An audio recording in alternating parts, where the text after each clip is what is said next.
Hey guys, it's John here from Sonic Drive Studio. Thank you so much for tuning back into the channel. I hope you're all doing very well. The previous video that I released was a playthrough video of one of my songs.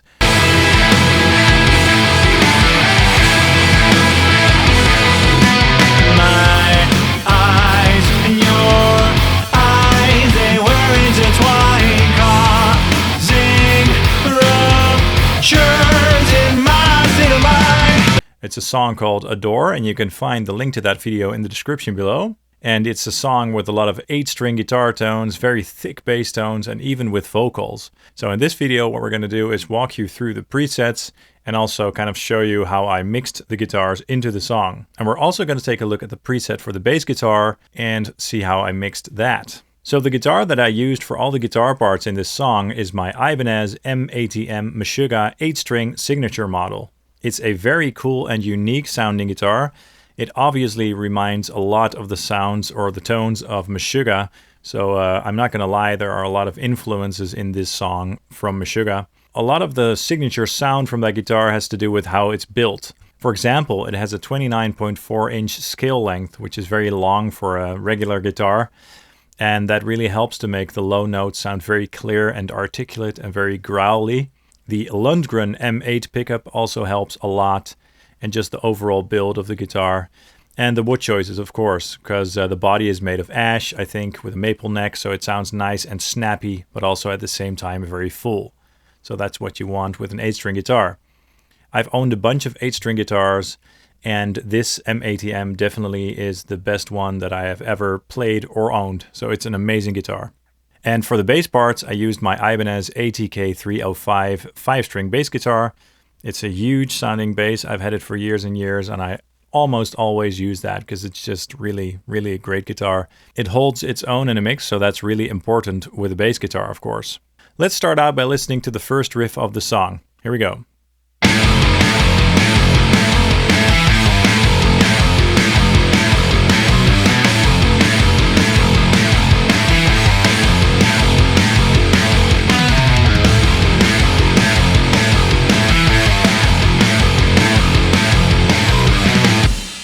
So you can really hear how clear the guitars sound in the mix. You can really hear the mid-range of the instrument jump out. And the guitars live in really great harmony together with the bass guitar, so that's really cool. Listen what happens when I remove the bass from the mix. Here we go.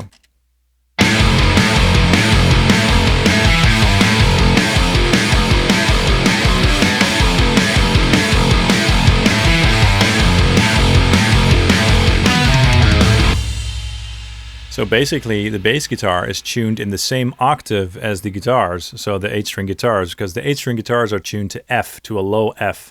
And the bass guitar can't really go an octave lower than that, so it sits in the same sort of tonal register. And that's maybe why when you first listen to it, you don't really hear the bass guitar very clearly. But at the same time, it's a very important piece in the mix, because when you take it away, the sound gets a lot thinner. And we'll be taking a look at that bass guitar shortly. Now let's listen to the rhythm guitars soloed for a second.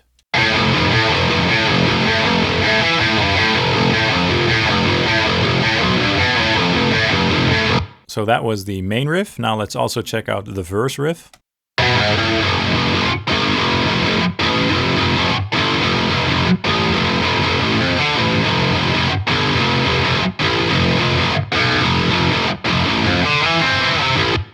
It's so low, but it sounds so growly and present. It's so awesome.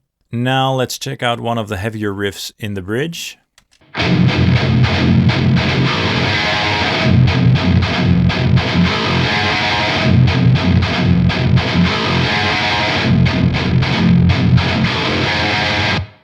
So the guitars definitely also have a lot of low end under there, which to me is a very important ingredient to getting a great 8-string guitar tone.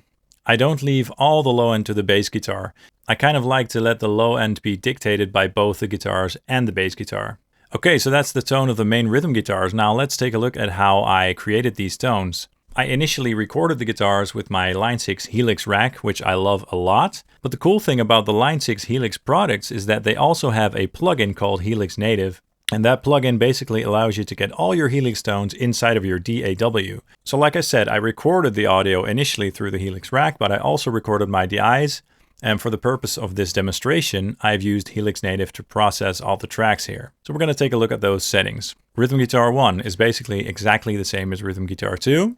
And as you can see here, I do not have a lot going on, which is usual for me. I don't like to throw my presets full of effects and full of blocks. I really like to keep things very simple and basic. So we're starting off the chain here with the classic Scream 808. This really is an important ingredient for an 8-string guitar tone, in my opinion, because it really helps to bring definition and growl to the tone. Without a Tube Screamer like pedal, the guitar tends to have too much low end when going into the amp, so it makes the sound a bit more muddy.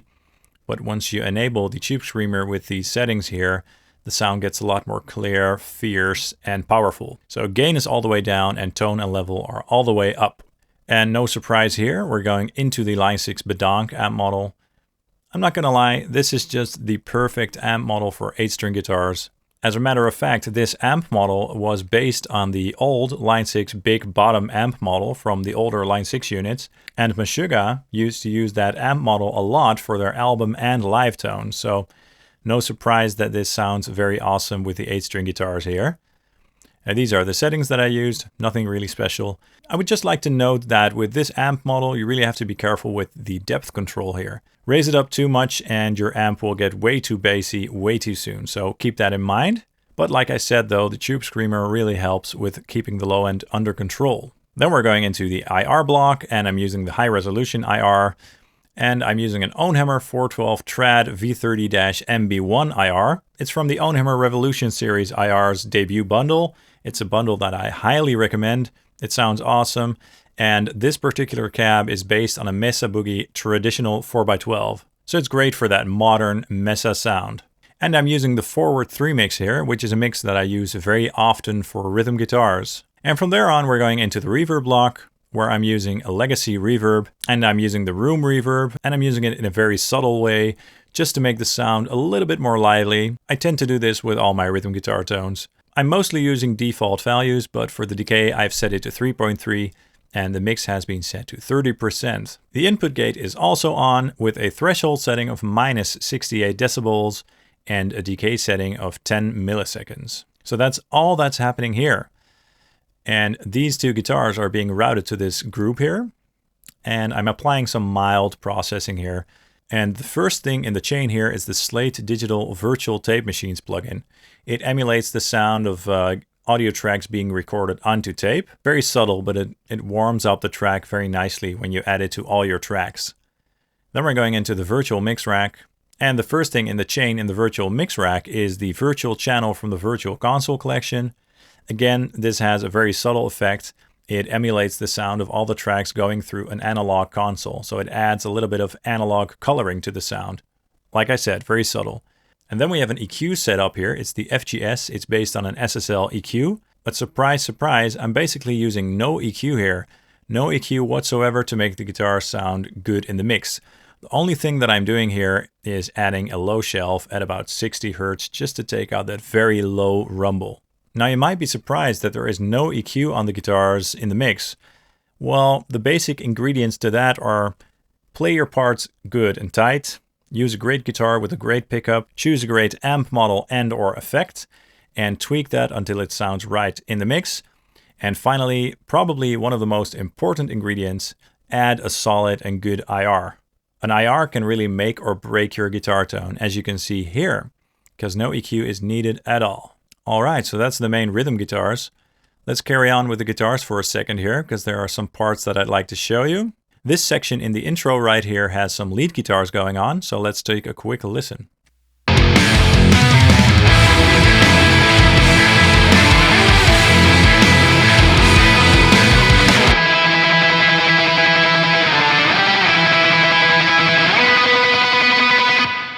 So that's a really cool lead sound I've got going on there. Let's take a quick look at the settings. We're starting off the chain with a pitch block, and I'm using the pitch wham pedal. This effect has been set to a stationary octave above, and the mix has been set to 50%. So the dry tone is also going through as well as the processed tone. Then we're going into the Bedonk amp model again, but this time with no boost, so it sounds a bit thicker this way, better for leads in my opinion. And these are the settings that I used, nothing really special as you can see here. And from there on, again, we're going into a high resolution IR block, and I'm using an Ownhammer Trad V30 MB1 file again, but this time the chunk mix. And that's a mix with a bit of a rounder top end, so it's not as bright, and I tend to prefer that for lead tones. And from there on, we're going into the reverb block again, and again, I'm using a legacy reverb here. This time I'm using the Hall reverb with a decay setting of 6.4 and a mix setting of 48%. So that's making that nice and ambient. Now there's one other guitar part that I'd like to show you. Let's take a listen here.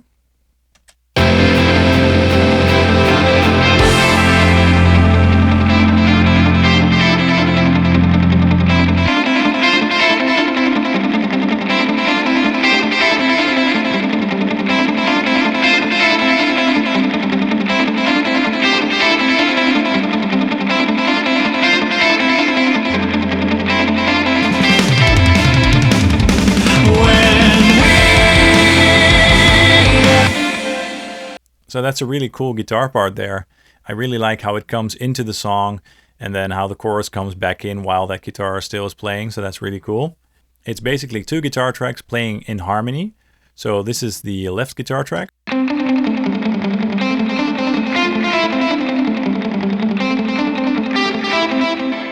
And this is the right guitar part.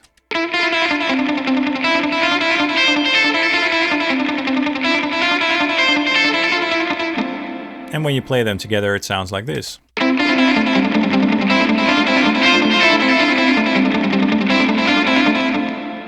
To some of you, it may sound as though I'm playing very fast, but that is in fact a delay. So that's kind of a famous delay trick that people tend to do with dotted eighth notes. So let's take a look at the settings here to see how I achieved those tones. That special delay effect has really been inspired by the guitarist for U2, The Edge. He uses this delay trick a lot in his music.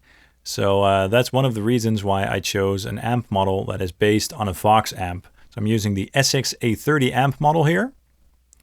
And these are the settings here. And then I have the simple delay block placed after the amp with a note sync setting of a dotted eighth. And since I'm playing regular eighths on my guitar, the dotted eighths tend to fall between those eighths. So it makes it sound a lot faster because of that. It makes it sound twice as fast, basically. Feedback setting of 20% and a mix setting of 42%. Then we're going into an IR, an Ownhammer IR again. And for these tones, I'm using a different cabinet. It's also from the Revolution series debut bundle, but this time I'm using the OH212 VC30 Blue-12C cabinet, which is based on the 212 Vox cabinet. And for these tones, I'm using the balanced mix.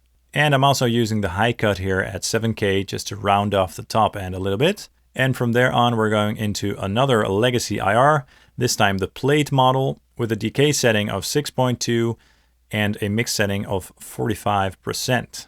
So those are the guitars that I wanted to show you. Now let's also take a look at the bass guitar.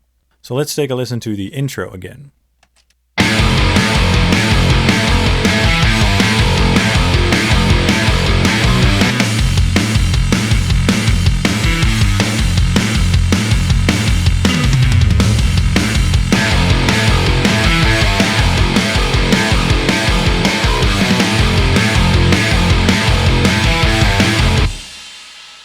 So as you can hear, it has a very important function inside of the mix. Let's play it solo now.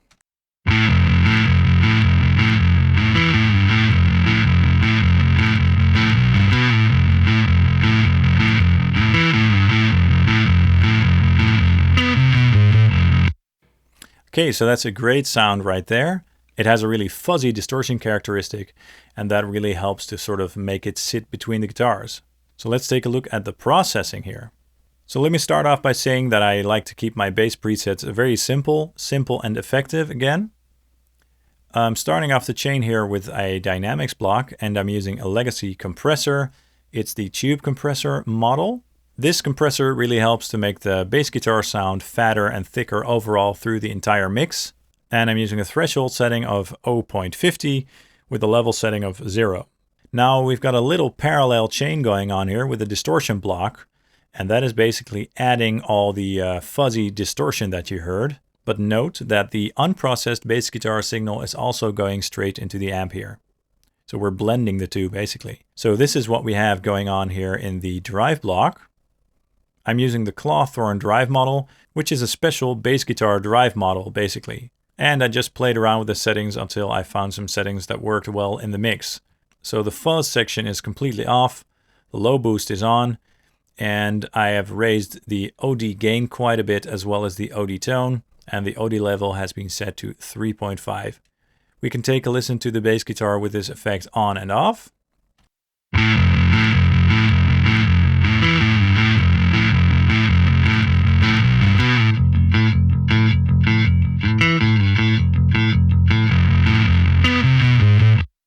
So with the boost off, it sounds a lot more natural and normal.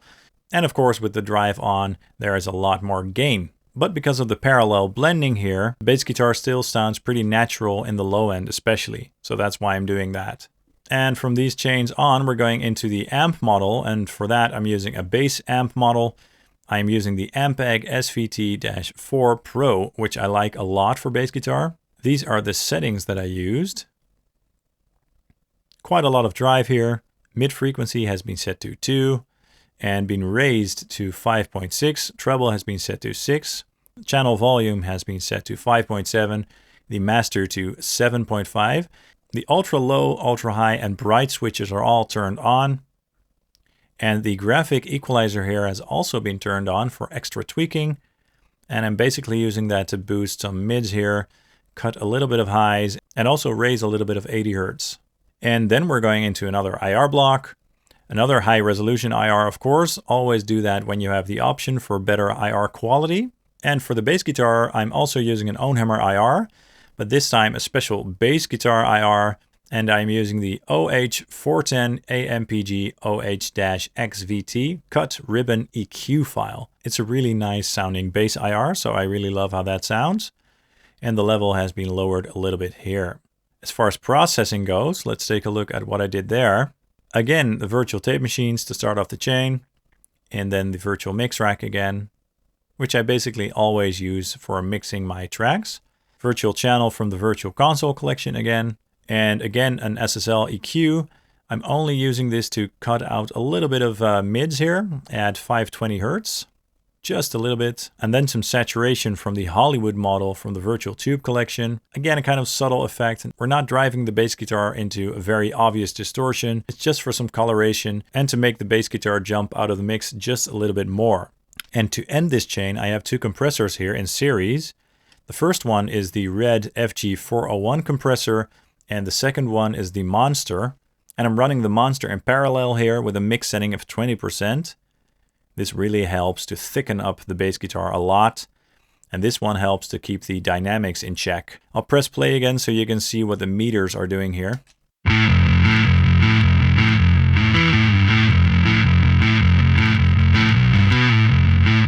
So the FG401 compressor here is not applying a lot of compression. As you can see, the maximum amount of gain reduction was about 3 decibels. It's just kind of shaving off the louder peaks of the bass guitar part. And the second one here was compressing a lot more, but since it's in parallel, it makes it a bit more subtle, but it really helps to make the bass guitar sound thicker overall through the entire mix. So those were some of the bass and guitar settings for this song. Thank you so much for watching. I really hope you enjoyed this. Again, to check out the full song with vocals, check out the link in the description below. And don't forget to also hit subscribe along with the notification bell to stay up to date on all of Sonic Drive Studio's activities. And you can also follow Sonic Drive Studio on Facebook and Instagram. Again, thank you so much for watching, and I'll see you in the next video. Cheers!